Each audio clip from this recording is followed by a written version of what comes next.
Hoje nós temos como tema riqueza e pobreza na Bíblia. E eu fiquei pensando a respeito disso, a respeito de riqueza, pobreza, ter e não ter, a partir dessa música que nós cantamos. Nós só temos a Jesus, mas muitas vezes nós nos iludimos pensando que nós temos outras coisas. Por isso, convido você agora a baixar sua cabeça, fechar seus olhos e mais uma vez entrar na presença do nosso Deus. Deus, eu te peço, Pai, esteja abrindo nossas mentes, esteja abrindo nossos corações para a Tua palavra, Pai. Nos dê uma consciência, Pai, da verdadeira riqueza, uma consciência do que realmente importa, Pai, e que nós venhamos a entender que nós realmente só temos a Ti. Por isso eu te peço, Pai, fala aos nossos corações com a Tua mensagem hoje, em nome de Jesus. Amém. Amém. Quando nós falamos de riqueza e pobreza na Bíblia, nós podemos olhar a Bíblia em duas partes. Afinal, como vocês devem saber, a Bíblia é dividida entre Antigo e Novo Testamento. E quando eu falo do Antigo Testamento, pode passar? Eu gosto de pensar riqueza e pobreza a partir de uma imagem que eu uso muito nas minhas aulas, inclusive. Talvez o Vanderlei ou algum outro já tenha visto. Essa moeda, acho interessante essa moeda. Uma moeda judaica, a qual marca a identidade dos judeus através de um texto escrito, mas também através, pode voltar, calma aí, ali mesmo, mas também através de um símbolo ali destacado. As moedas que nós temos hoje, não sei se vocês já pararam para pensar, as imagens que elas trazem. Há moedas comemorativas, não sei quem que já coleciona aquelas moedas de R$1 das Olimpíadas, eu sei que meu sogro coleciona, ele gosta. As moedas trazem coisas que são importantes para a cultura que as fazem. E esta moeda judaica traz ali, calma aí, volta ali. Calma aí, traz ali um símbolo para a cultura judaica. O que é este símbolo, gente? Uma uva. Quando eu penso em uva e Antigo Testamento, não sei vocês, não sei quanto vocês já tiveram de ministério infantil, mas eu lembro de uma história, a entrada do povo de Israel na terra prometida. E diz a Bíblia que os espias vão e voltam ao povo, e os espias voltam felizes, mas preocupados, alguns felizes e confiantes. E o que os espias trazem de volta da terra prometida? Grandes cachos de uva. A uva, nós não paramos para pensar, mas a uva é um símbolo no Antigo Testamento da provisão de Deus.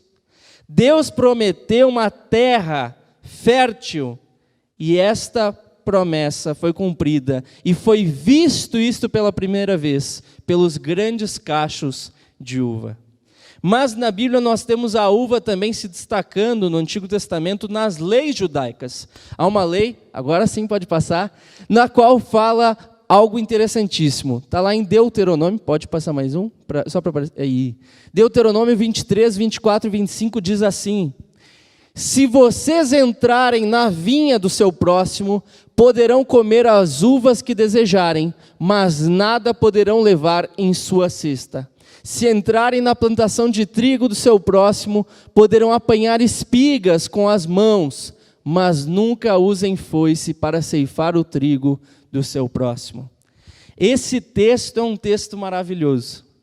Um texto legislativo que traz uma consciência de unidade do povo, na qual dá direito às pessoas de entrarem na terra, não importa de quem, e comerem o que for necessário para viver. Comer o que é necessário para matar a fome. Tanto a uva quanto o trigo. Estes dois símbolos aparecem no Antigo Testamento como símbolos do alimento básico. De fato, na antiguidade, os dois elementos básicos da alimentação eram o trigo para fazer o pão e a uva para fazer o vinho. No Novo Testamento, nós vemos esses dois elementos básicos na mesa do próprio Senhor. A ceia é feita com o pão e com o vinho, porque é isso que eles comiam todos os dias. Se fosse nos tempos de hoje, talvez seria com um Monster, como está tomando ali o Vanderlei, ou uma Coca, como a Bruna está tomando. Coisas do nosso dia a dia, talvez. Não sei se é do dia de vocês tomarem vinho, do meu não é, nem posso. Mas é interessante da gente ver o simbolismo desses elementos. No Antigo Testamento, portanto, havia esse direito. As pessoas podiam entrar na terra alheia e comer o que era necessário para se satisfazer, para matar a fome. Se entendia que se eu, Vilibaldo, tenho muitas posses, muitas terras, eu tenho a responsabilidade para com os meus irmãos pobres que moram perto de mim. Essa responsabilidade, porém, se perdeu ao longo do tempo. Nós perdemos muito disso. Uma responsabilidade que traz lindas histórias na Bíblia. Não sei se você para pensar a relação disso com Ruth. Ruth é uma história incrível na qual ela vive, estando em situação de pobreza, vive a partir do quê? Do trigo que cai a partir daqueles que o colhem. Porque havia a tradição judaica de, ao colher o trigo, aquilo que caía não era pego novamente. Era deixado para que os pobres pudessem ter o que comer. Essa consciência explícita em uma lei precisa estar presente em nós. Mas quando nós olhamos, pode passar, quando nós olhamos os profetas do Antigo Testamento, isso é reafirmado de outras formas. Nós vemos, por exemplo, os profetas se levantando contra usos indevidos dos recursos do povo e fazendo a justiça, cobrando a justiça em favor do pobre. Nós vemos Amós, por exemplo. Não sei se vocês já leram o livro do profeta Amós, mas é interessante que ele usa uma linguagem diferente. Amós, ele mesmo diz, não sou profeta, porque ele não era profeta de profissão. Eu sou, o que ele era? Ele era um homem do campo que cuidava de animais, era um vaqueiro. E como vaqueiro, ele usa algumas expressões bem interessantes, pode passar. São 3 expressões que eu gostaria de destacar que Amós usa. Primeiro é interessantíssimo, ele fala do vinho de tributos. O povo comia pão, o povo bebia vinho, mas havia um vinho diferente, que era o vinho de tributos. O vinho que era fruto de impostos pesados cobrados sobre o povo. Nesse contexto de Amós, tanto a monarquia, tanto o Estado de Israel, como até mesmo a própria, não ia falar igreja, mas não é igreja naquele tempo, o próprio templo, os próprios sacerdotes, os próprios profetas se aproveitavam do povo. E é interessante da gente ver que havia esse vinho de tributos. Muitos passavam fome, muitos não tinham o vinho do dia a dia para poder gerar esse vinho de tributos para os poderosos. Muitos não tinham alimento básico para aqueles que estavam no poder ter mais do que precisavam. Essa é a ideia. Muita gente se assusta hoje em dia quando para analisar, olhando os dados que o nosso governo oferece no portal da transparência. Não sei se vocês já acessaram o portal da transparência, mas é interessante da gente ver o que é feito, quais são os vinhos de tributo hoje. E, de fato, eu dou graças a Deus por Maná do Brasil que nós temos acesso a isso. Mas nós, como população, temos esquecido da importância de cuidarmos do que é nosso como povo. Porque o que é meu não é somente meu, é nosso. Nós precisamos criar essa consciência. Amós tinha. Mas Amós também traz outras expressões, e agora pesadas, para falar sobre quem se aproveita de quem não tem nada. Ele fala das vacas de Bazã. Bazã era uma região muito rica, muito fértil, e as vacas que pastavam nessa região eram conhecidas por serem muito gordas. E essas vacas gordas, robustas, vacas enormes, são comparadas aqui a quem? A aqueles que se aproveitam do povo, que têm mais do que precisam e continuam tirando de quem não tem. Isso é algo tão pesado, gente, que o próprio Amós, quando usa o termo para rico, ele usa o termo kabet, que, se nós olharmos no sentido original, literal no hebraico, significa pesado. A ideia é que o rico tem tanto que ele engorda, enquanto o pobre, que não tem nada, emagrece. Claro que hoje, na nossa sociedade atual, né, eu posso não ter tanto e estar gordinho como estou, né, comendo porcarias, eu posso ficar assim. Mas naquele contexto isso era evidente. Quem era pobre, necessariamente, não tendo nada, emagrecia. Quem era rico, engordava. E isso era externalizado, a própria aparência da pessoa transmitia isso. Porém, mais importante do que a aparência é o princípio que está por trás. É o que é feito com o que nós temos e de onde vem aquilo que temos. E de fato, quando nós olhamos esses profetas, nós vemos, por exemplo, Jeremias. E esse profeta começa a nos desafiar. Ele mesmo se diz alguém que se coloca contra a nação inteira.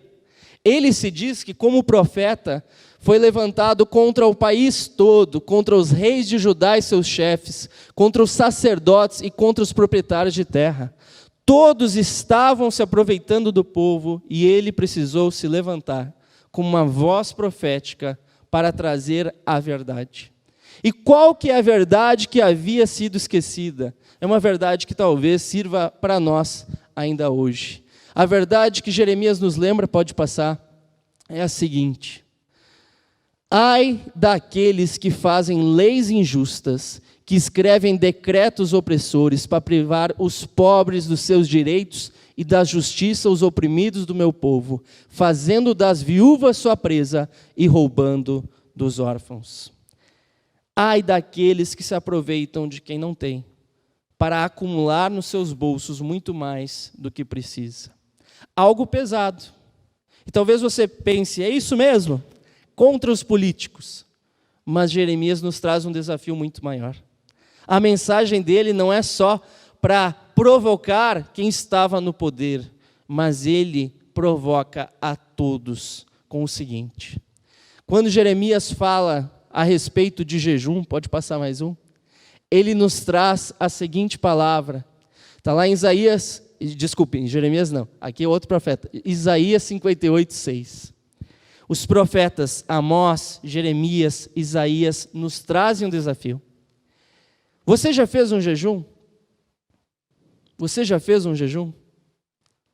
Não sei se você já fez. Ah, pastor, já fiz jejum de internet. Conta? Conta. Por que não? Né? Jejum. Mas agora vem o desafio. Qual que é o melhor jejum? Jejum de internet? Jejum de comida? Jejum de celular? Jejum de redes sociais? Tem muita gente que está fazendo agora, né? Por causa daquele documentário. O melhor jejum está lá em Isaías 58. O jejum que desejo não é este: soltar as correntes da injustiça, desatar as cordas do jugo, pôr em liberdade os oprimidos e romper todo jugo. Não é partilhar sua comida com o faminto, abrigar o pobre desamparado, vestir o nu que você encontrou e não recusar ajuda ao próximo. Aí sim a sua luz irromperá como alvorada e prontamente surgirá a sua cura. E o texto continua: a sua retidão irá adiante de você e a glória do Senhor estará na sua retaguarda. Aí sim você clamará ao Senhor e Ele responderá. Você gritará por socorro e Ele dirá: aqui estou. Se você eliminar do seu meio o jugo opressor, o dedo acusador e a falsidade do falar, se com renúncia própria você beneficiar os famintos e satisfizer os anseios dos aflitos, então a sua luz despontará nas trevas e a sua noite será como o meio-dia. O jejum que Deus quer é um jejum muito diferente do que aquele que a gente está acostumado. Nós estamos acostumados com um jejum de nos limitarmos, de não fazermos isso, não fazermos aquilo. Ficarmos sem comida, ficarmos sem TV, ficarmos sem internet, sem redes sociais. Isso tudo pode ser bom? Pode ser muito bom. Mas há um desafio maior, um jejum de ação. De fato, quando a gente olha essa proposta, a gente pode pensar no jejum cristão. Os primeiros cristãos pensaram. E não sei se vocês já ouviram falar dos pais apostólicos. Quem nunca ouviu falar, os pais apostólicos são os textos mais antigos do cristianismo depois do Novo Testamento. E um dos pais apostólicos, que é o texto Pastor de Hermas, tem o seguinte proposta de jejum. Olha só o que o texto diz. Você fará o seguinte: tendo cumprido o que está escrito, no dia em que jejuar, nada provará além de pão e água. E depois de calcular o preço dos pratos que pretendia consumir naquele dia, dará o valor aferido a uma viúva ou a um órfão, ou a alguém necessitado, e assim mostrará humildade de espírito, de modo que aquele que houver recebido o benefício da humildade possa alimentar sua alma e orar por você ao Senhor. Nós fazemos jejum pensando em deixar de alimentar o nosso corpo e esquecemos de fazer o jejum para alimentarmos a nossa alma. Nós costumamos fazer jejum pensando no que não vamos comer e esquecemos de fazer um jejum pensando em quem não come e que eu posso ajudar a comer. Nós precisamos inverter a nossa visão das coisas. Nós estamos acostumados a fazer um jejum pensando em nós, pensando na nossa limitação. Gente, tem gente que faz jejum até para emagrecer.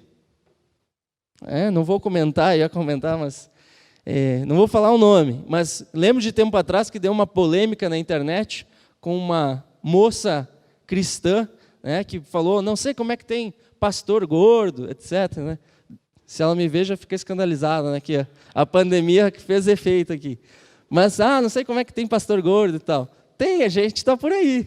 Estamos aí, né? Faz parte. Mas mais importante, ela não se tocou nisso, mais importante do que eu deixar de comer, é eu, além de comer, possibilitar que o outro coma. Claro, às vezes é bom eu fechar minha boca, né? A Ju que o diga, que eu exagero. Mas, mais importante é olhar quem não tem condições e permitir que esse também coma. Nós esquecemos que, além de eu esvaziar o meu prato, preciso pensar naquele que tem o prato vazio e eu posso encher. Gente, essa proposta de jejum é extraordinária. É você olhar, hoje eu não vou fazer jejum, não vou comer. Tem gente que faz jejum para o quê? Para economizar. Aqui a proposta é o contrário, calcule o quanto você gastaria. E aí você abençoe a vida de alguém através disso. Calcule o quanto você gastaria e abençoe alguém que não tem para gastar. Nós precisamos olhar para aquilo que nós temos, entendendo da responsabilidade com o nosso próximo. E essa proposta de jejum, então, ela tem uma lição. Achei interessante essa imagem, tem imagens na internet, né? Que circulam, essa eu achei interessante. A importância do jejum. O jejum nos ajuda a aprender a renunciar a alguma coisa. Ele nos faz capazes de dizer não a nós mesmos. Essa é a nossa visão de jejum. É um não. Mas esse não a mim mesmo deve envolver um sim ao outro. Como disse Jesus, ama ao próximo como a ti mesmo. Como isso é forte. Como muitas vezes a gente se preocupa, então eu vou primeiro me amar para amar o próximo. Gente, você vai passar a vida inteira se amando. Melhor coisa que tem, se tem algo que a gente gosta de fazer, é se amar. Esses dias, eu e a Ju, a gente estava escovando os dentes do Benjamin, deu a escova na mão dele e colocou um espelho. Ficou um tempão escovando, se olhando. Ele odeia escovar os dentes, mas na frente do espelho, escovando, se olhando, mostrando a língua, né, olhando os músculos. A gente se ama. Até o Benjamin.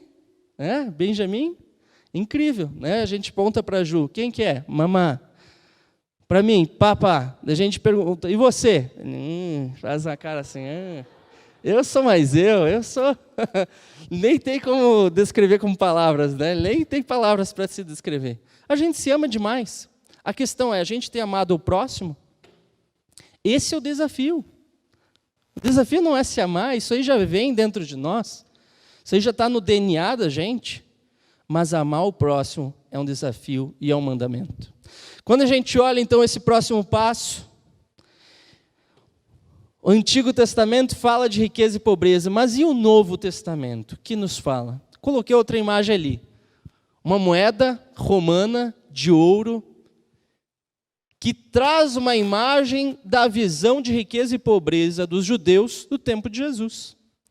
Um romano de pé, e sobre ele alguém que ele está com a mão sobre sua cabeça, um escravo. Os judeus eram dominados pelos romanos. Depois de 70, quando houve a destruição de Jerusalém, o próprio Império Romano cunhou várias moedas da Judéia capta, da Judéia cativa, da Judéia derrotada. Para os romanos, era motivo de orgulho eles estarem sobre todos. E os judeus se sentiam o quê? Menosprezados, desprezados. No Novo Testamento, nós temos uma oposição. Pode passar? A riqueza apresentada sem o meio termo. Um autor chamado Bruce Malina diz: não há um termo para a classe média no Novo Testamento. Quer dizer que não existia classe média? Não, não quer dizer. Mas o Novo Testamento apresenta a visão dos judeus daquele tempo. A visão de que havia ou rico ou pobre. Ou rico ou pobre, não há classe média, não há meio termo.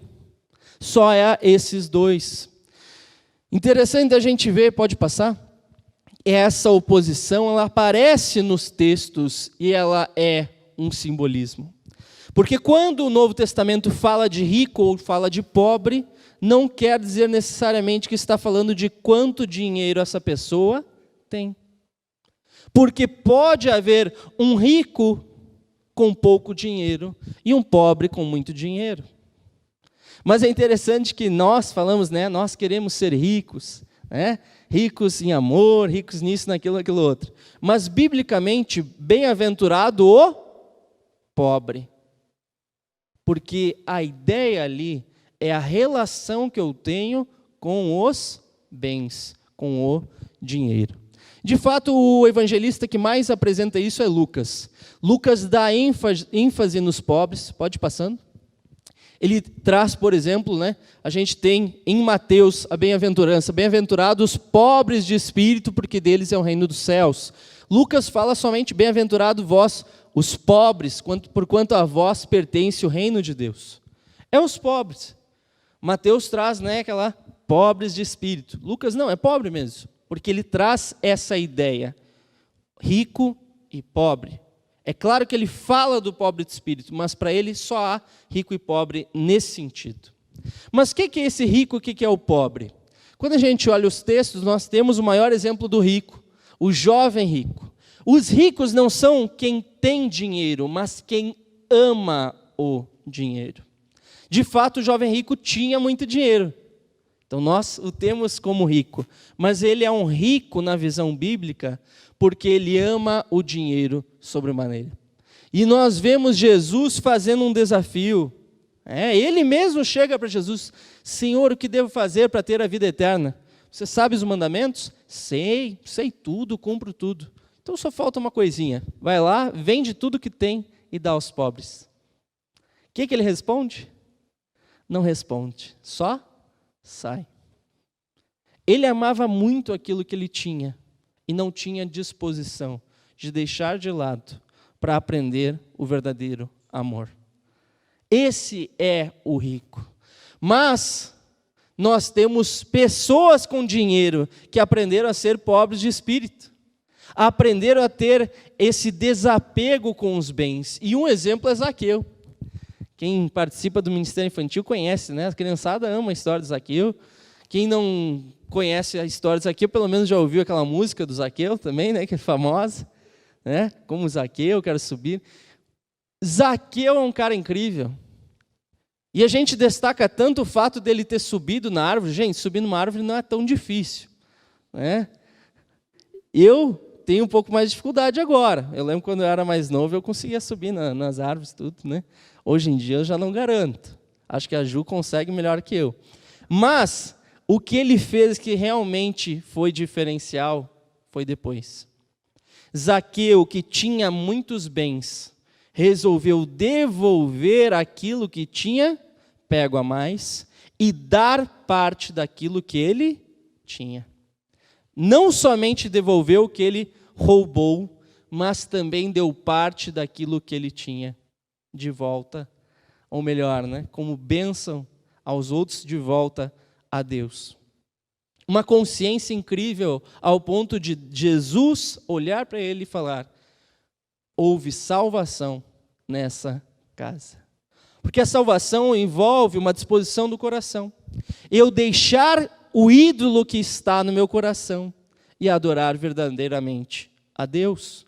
E na grande maioria das vezes, o ídolo que está no nosso coração é o dinheiro. O dinheiro nos impede, o amor ao dinheiro nos impede de adorarmos verdadeiramente a Deus. Pode passar? Nós temos outros ricos no Novo Testamento que são bênção. Os reis magos também, quem participa do ministério infantil, eu já fui um rei mago, já tive essa experiência, já me senti rico por algum tempo. Mas é interessante a gente ver os reis magos, gente, eles aparecem na Bíblia misteriosamente, vão até Jesus e oferecem não qualquer presente. Quais são os presentes que eles oferecem? Ouro, incenso e mirra. Gente, isso não era coisa para qualquer um. Eram bens preciosíssimos. Eram pessoas que tinham, mas que reconheciam o valor daqueles que eles foram encontrar. Ofereceram para uma criança que eles encontraram numa manjedoura de estábulo, pessoas que entenderam o que realmente importa. E muitas vezes nós não somos como esses reis magos, mas nós precisamos entender e ver para além da aparência como eles viram. Pode passar?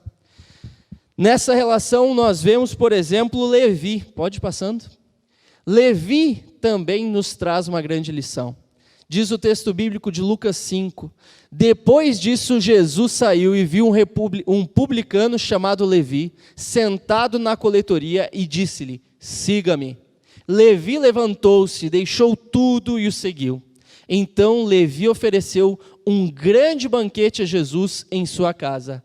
Havia muita gente comendo com eles, publicanos e outras pessoas. Interessante que o texto no final diz, publicanos e outras pessoas. Quase como se dissesse, olha, publicanos e pessoas que importam também. Os publicanos eram super mal vistos nesse contexto, e Levi era um deles. Porque a profissão do publicano, não sei se você sabe como funcionava, Roma tinha direito de cobrar os tributos da população. E Roma não queria ter esse trabalho, então vendia esse direito aos publicanos, que tinham direito comprado de Roma e que cobravam da população. Mas da onde vinha o lucro deles? De cobrar a mais. Quanto mais cobrassem, quanto mais enfiasse a faca na população, mais eles lucravam a partir dessa troca que faziam. Por isso os publicanos eram vistos como verdadeiros mercenários, que compravam esse direito de Roma para explorar o próprio povo judeu. Os publicanos eram, em grande maioria, judeus. E Levi é um traidor do seu povo, assim visto. Mas ele entendeu que ele havia encontrado a salvação. E ele se dispõe a alguém que muito provavelmente amava o dinheiro, mas que passa a amar as pessoas mais do que o dinheiro. O que ele faz? Usa o seu dinheiro para um grande banquete, chama Jesus e chama muitas pessoas para conhecerem a Jesus. Lá no Rio Grande do Sul, na Igreja Batista Montserrat, da qual eu venho, havia, não sei se ainda... Pode voltar. A festa de Levi, que é aquele símbolo ali. Não sei como é que eles fizeram na pandemia, mas a ideia é bem legal. Eles alugavam um espaço de uma... Como é que chama? Eu ia falar danceteria, isso não existe mais, né? Como é que chama? Um lugar que faz balada, fechavam, pediam, não pode vender bebida alcoólica desse horário até esse horário, que vai ser nosso culto. E aí, os ingressos eram comprados pelo pessoal e dados de presente para os amigos. E aí convidavam, vão lá você já foi lá na balada tal? Ah, já fui, vamos lá comigo. Você na balada? Não, vamos lá. O pessoal do meu grupo aí vai estar lá. E assim iam. E isso movimentou, isso levou muitas pessoas a conhecerem Jesus. Não sei como é que eles fizeram agora na pandemia, nós precisamos adaptar. Não dá para chamar as pessoas tão facilmente para irem à nossa casa, eu nem sei se tem balada, espero que não tenha balada funcionando, mas a gente precisa adaptar. Uma adaptação legal que foi feita foi a pizza do jantar do amigo. Um jantar do amigo diferente, não deu para reunir aquela galera, que é legal de reunir aqui também, né?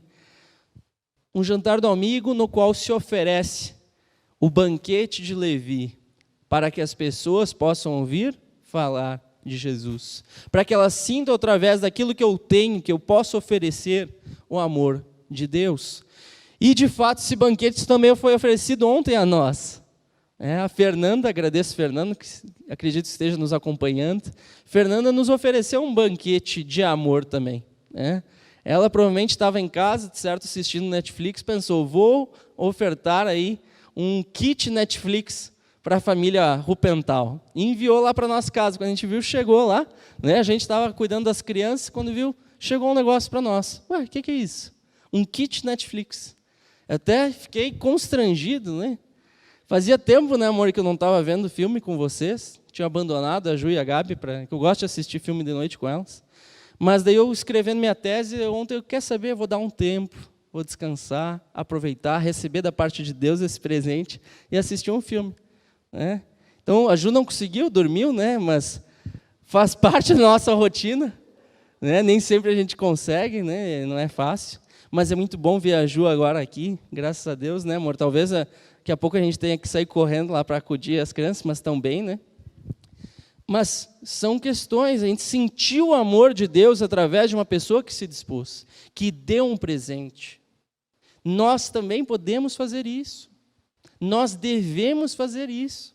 Não estou dizendo que você tem que dar necessariamente um kit Netflix. Você pode dar um kit Amazon Prime, pode dar outros kits. Não posso fazer propaganda de um só. Mas você pode usar a sua criatividade e fazer algo diferente. O importante é a disposição do nosso coração e não olhar só para nós mesmos. Pode passar? Quando a gente olha isso, essa questão da riqueza, eu lembro da conscientização que isso vai gerando no povo pela pregação de João Batista.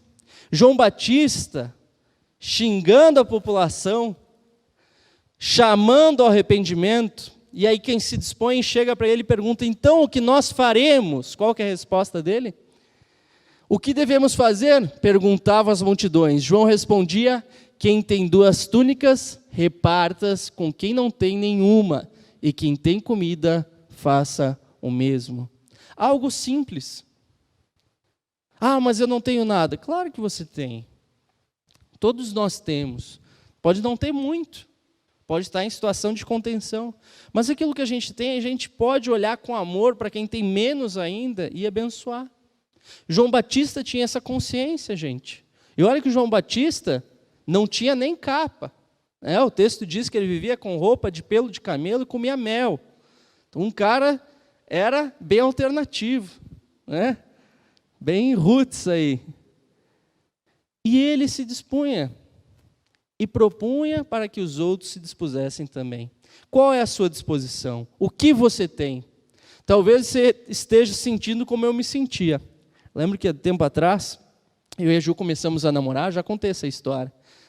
A Ju tinha uma situação de dívida, e aí eu, como namorado, falei, eu vou bancar a tua dívida e vou pagar. Mas tem esse dinheiro? Tem, vixe. Era exatamente o que eu tinha no banco. Para não mentir, eu tinha uns R$40 a mais. R$40.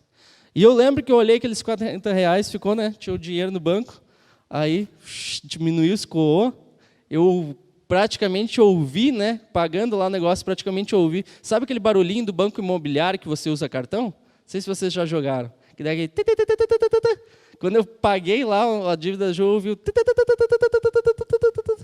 E o meu dinheiro, meu Deus, o que eu vou fazer? Bom, R$40, para passar um mês? Dá. Miojo e tal, vamos lá. E fez um calor, sabe aquele calor de ontem? Fez aquele calor. Eu estava só no miojo. Eu vou me dar o luxo de comer algo diferente. Vou para o mercado e vou usar meu dinheiro. Aí fui fui olhando o que é o mais barato que eu posso comprar aqui nesse negócio. E achei laranja, estava em promoção, né? Laranja pera, às vezes tem uma promoção boa no mercado. E comprei lá um saco com, eu não lembro quantos laranjas. Comprei lá meu saco de laranjas. Fui voltando para casa, bem faceiro, com meu saco de laranjas, né? E aí eu olho moradores de rua, levando aqueles carrinhos na família, né? E eu olhando aquilo, passei por eles, não posso. Voltei, ofereci minhas laranjas. Continuei, porque eu não dei todas. Continuei. Pensei, ainda tem minha laranjinha, vou aproveitar.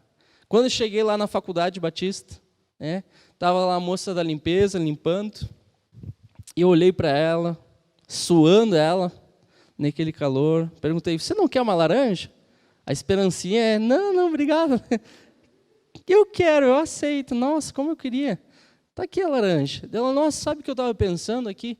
Puxa, como eu queria algo agora para matar minha sede. E você me trouxe essa laranja. Puxa vida, olha só. Eu fiquei, puxa, né?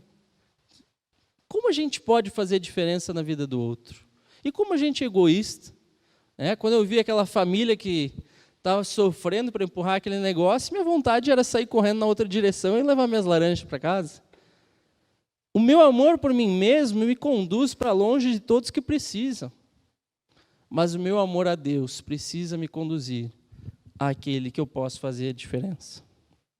Nós precisamos ter essa consciência. Nós podemos fazer a diferença na vida de alguém. Quando a Bíblia fala de riqueza e pobreza, a Bíblia fala de disparidade. A Bíblia fala de profetas que vão trazendo a mensagem, alertando sobre os abusos de poder. Mas a Bíblia nos traz uma responsabilidade. Quando nós olhamos desafios, palavras de Jesus, quando Jesus diz, por exemplo, que é muito difícil um rico entrar no reino de Deus, nós precisamos entender o que ele está falando. Ah, Senhor, fica tranquilo que eu não tenho dinheiro, não. O que Jesus está falando não é se o seu bolso está cheio, mas onde está o seu coração. De fato, o amor ao dinheiro é a raiz de todos os males. Onde está esse texto? Vamos vê-lo no contexto. 1 Timóteo 6,6 diz, de fato, a piedade com contentamento é grande fonte de lucro, pois nada trouxemos para este mundo e dele nada podemos levar. Por isso, tendo que comer e com que vestir-nos, estejamos com isso satisfeitos. Os que querem ficar ricos caem em tentação. E o texto continua, em armadilhas e em muitos desejos descontrolados e nocivos, que levam os homens a mergulharem na ruína e na destruição. Pois o amor ao dinheiro é raiz de todos os males.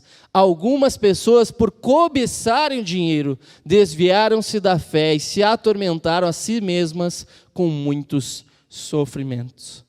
Quando a gente olha esse texto por completo, a gente entende que não está falando só de quem tem dinheiro, não está falando do bolso cheio que gera problemas. O amor ao dinheiro é a raiz de todos os males, por isso que quem é rico está sempre amaldiçoado. Não é isso. A ideia é que eu preciso ter o meu coração em Deus e não nas riquezas. Onde está o seu coração? No que você se contenta, no que você se alegra, no que você se satisfaz? É em Deus ou é em outra coisa? Essa é a pergunta. Nós vemos isso também, pode passar, na proposta cristã apresentada na igreja de Atos. Pode passar? Passa mais. Vamos para o Pai Nosso. Pode passar mais? Nós vemos isso na oração do Pai Nosso também. A oração do Pai Nosso é incrível, gente. Alguns teólogos vão dizer o resumo do Evangelho. E a oração do Pai Nosso, na quarta petição, pode ir passando? Na quarta petição traz o seguinte, mais um. O pão nosso de cada dia nos dai hoje. Às vezes a gente não olha os detalhes desse pedido que nós devemos fazer a Deus. Porque, gente, sendo sincero, a gente ora sem parar para pensar no peso, na importância da oração. Eu sei que a gente ensina para as crianças, não estou dizendo que é errado, a gente ensina para as crianças, a gente tem que falar para Deus tudo que a gente sente, tem que abrir o coração, e tem que. Mas há uma oração que Jesus Cristo nos ensinou, que é uma oração do nosso dever. Ele diz, vós orareis assim, ensina o Pai Nosso. Não estou dizendo que tem que orar como reza, mas é uma oração de autoconscientização da nossa parte. Dentre as partes do Pai Nosso, nós vemos essa quarta petição. O pão nosso de cada dia nos dai hoje. Quando aparece ali pão, veja, não se pede frivolidade, se pede o alimento básico. Não se pede, Deus me dê um carro novo. Deus me dê tal coisa, tal coisa, tal coisa. Pede-se o pão. Não estou dizendo que não é benção você ter um carro novo. Eu lembro quando a gente comprou o nosso carro, foi coisa incrível, gente. Foi algo muito bom. Dei glória a Deus. Agora a gente comprou nossa casa, né, financiada. Vamos ficar um tempão pagando, mas estamos muito felizes. Damos glória a Deus por isso. Só que a gente precisa lembrar do pão, do alimento básico. Por quê? Porque o pão é nosso. Pode passar. O pão nosso de cada dia. Se pede pelo que é coletivo e não individual. Pode passar. Interessante que, não sou católico, mas eu leio também os católicos, né? No Catecismo da Igreja Católica, muito legal o comentário que eles trazem sobre o Pai Nosso. Eles dizem, é a oração da Igreja por excelência, na qual o drama da fome no mundo chama os cristãos, que oram com sinceridade, a assumir uma responsabilidade efetiva em relação aos seus irmãos, tanto nos comportamentos pessoais, como na solidariedade para com a família humana. Ou seja, o Pai Nosso nos ensina a nossa responsabilidade. O pão nosso de cada dia nos dai hoje. A fome no mundo não é responsabilidade dos mais ricos, é responsabilidade dos que têm mais consciência de amor ao próximo, que somos nós. Lembro, e já devo ter falado a vocês, de quando minha professora no colégio perguntou de quem era a culpa do aquecimento global. Já contei ou não? Minha professora de história, né? Espero que não esteja assistindo, pode ficar brava. Faz tempo que eu não falo com ela, né? Hoje eu sou professor de história, sei que é complicado esse negócio, né? Os alunos falando as histórias, né? Mas eu lembro que ela perguntou, né, para nós, deu de lição para casa, né? Vocês vão para casa, vão estudar e vão trazer na próxima aula quem é o culpado do aquecimento global. E a gente foi, estudou, voltamos e ela... E aí, pessoal, quem é o primeiro a falar? E eu, né, chato como sou, Deus o livre. Por isso que às vezes eu tenho uns alunos chatos. A Ju falou que os alunos chatos são novos Vilibaldos que vão surgindo, né, e faz parte. Levantei a mão, falei, professora, eu gostaria de falar. Ah, Vilibaldo, diga, né, toda faceira. Eu falei, então, professora, imagino que você queira que a gente diga que é os Estados Unidos. Isso mesmo, os Estados Unidos. Mas então, professora, eu acho que o culpado não é os Estados Unidos, não. Claro que é, a quantidade que eles emitem de gás, não sei o quê. Falei, professora, como é que eu vou culpar eles se eu não faço minha parte? Eu não separo o lixo, né? Não tenho nenhuma consciência ambiental na minha casa. Minha mãe me perdoe falar isso, mas não fui criado com uma consciência ambiental. Nem sei esses negócios, nem sei se eu quero saber como é que eu vou culpar os outros se eu não faço a minha parte. E eu fico pensando, nós cristãos temos um pouco isso. Como é que eu vou culpar os outros se eu não faço a minha parte? Eu que estou criando consciência preciso fazer diferente. Como é que eu vou cobrar do governo para ajudar os pobres, para fazer diferença aos pobres, se eu que tenho consciência não faço? Essa é a grande questão. É isso que Jesus nos ensina, não cobrar do outro antes de cobrarmos de nós mesmos. Algo simples, mas algo difícil de fazermos. Por isso nós precisamos olhar a oração de Jesus. O pão nosso de cada dia. De cada dia é um termo difícil no grego, epiousion. Só aparece aqui em todo o Novo Testamento, ninguém faz ideia do que isso significa. Mas provavelmente epiousion vem de ousia, essência. Então ele significa o essencial, o alimento essencial. O que é o alimento essencial? Eu penso na cesta básica, não sei vocês.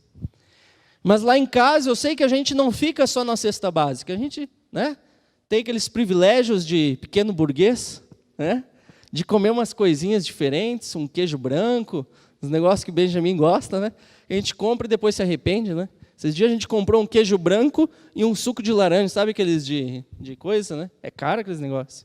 Aí quando a gente viu, o Benjamin estava servindo suco de laranja e mergulhando o queijo no suco. Estava jogando um dinheiro no lixo. Ele não tomava, ele só queria mergulhar para ver o efeito que fazia. Quem é que vai tomar depois suco de laranja com queijo? Ninguém, né? Eu tentei, mas não deu. Foi fora. Fiquei triste.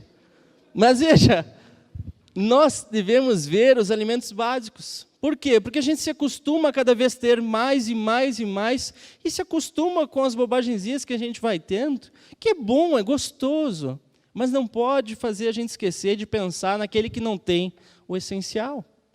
O pão nosso de cada dia nos dai hoje. O último elemento, o hoje. E como nós temos pensado no amanhã nesses tempos? Até quando vai essa pandemia? Até quando esse negócio vai? Quando vai vir uma solução, uma vacina que a gente possa confiar também, né? Até quando? Nós somos desafiados a pensar no hoje, a deixarmos a ansiedade de lado e olharmos para as nossas necessidades e para as necessidades de quem está perto de nós hoje. O pão nosso de cada dia nos dai hoje. Passa lá, Mateus. Quando eu penso no hoje, pode passar mais um? Eu penso no presente, não no futuro, e lembro da parábola do rico insensato.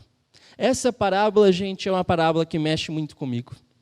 É uma parábola que eu nunca preguei só sobre ela, porque eu ainda estou tentando colocar ela plenamente em prática na minha vida.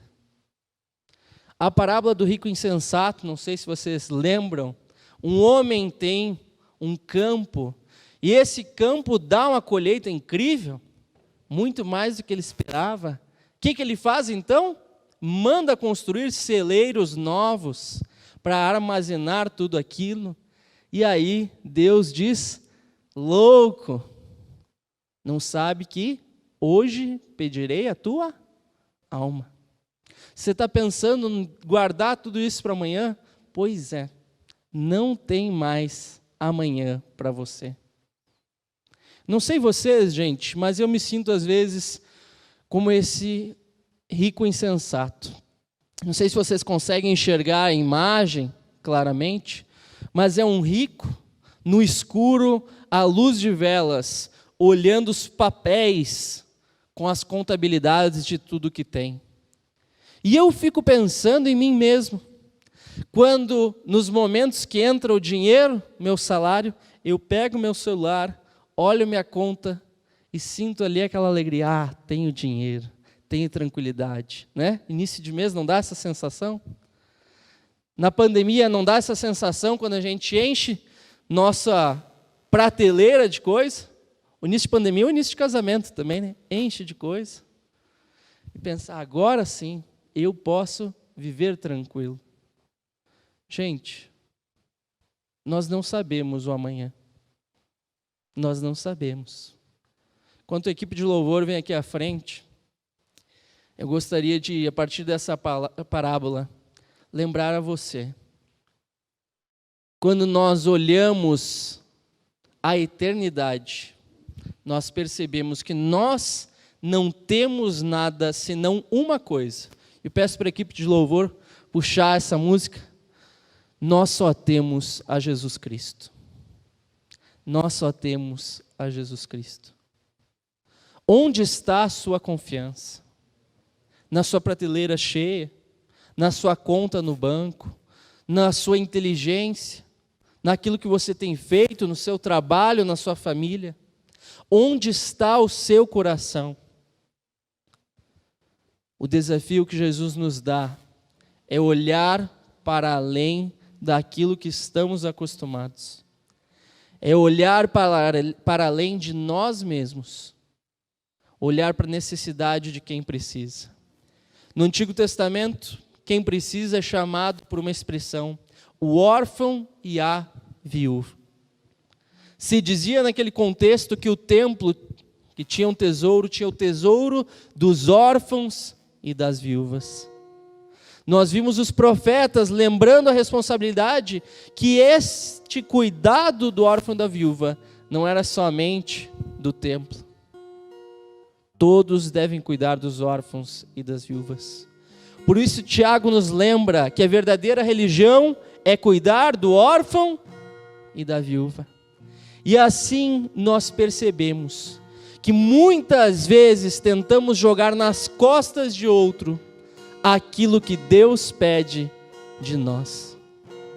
O órfão e viúva hoje, na nossa mente, como brasileiros, muitas vezes nós pensamos que é responsabilidade do Estado. Isso é coisa para os políticos resolverem. A pobreza, a desigualdade é coisa para os políticos. O desafio que Jesus nos oferece é nós fazermos a nossa parte para tornarmos o mundo não somente mais justo, mas mais humano. É nós olharmos para quem precisa com os olhos de Jesus. Mas minha pergunta é: para que você tem olhado? Para quem está ao seu redor e precisa. Não só de dinheiro, gente, mas de atenção, de amor, de cuidado.